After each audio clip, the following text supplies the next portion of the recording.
Hello guys, good evening. Pahinga time na. Pero bago ang lahat, first time kong gumawa ng mini Lego.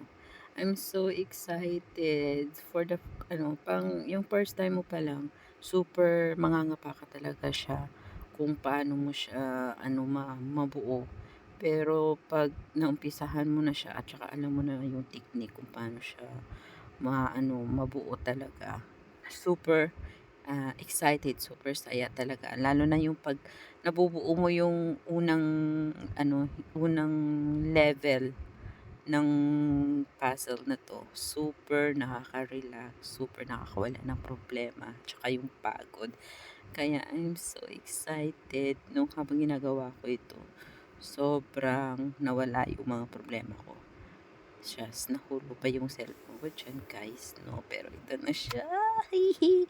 Malapit na matapos ang aking mini pantayan. First time at first kong ginawa ito siya. Yan. Ito yung pinakaunang nagawa kong Lego.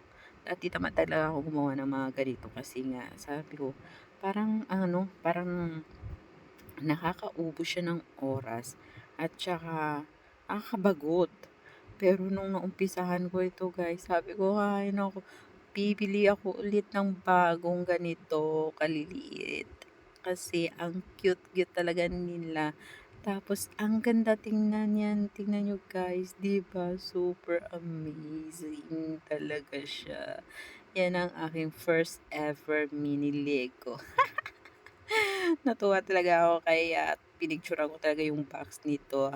Sabi ko bibili ako nito, kukumpletuhin ko tong 12 na panda na iba-iba yung design niya. So, tweet nyo yung mga ibang ibang mga kapatid ng aking mini mini panda Lego. Yan, ang cute-cute niya.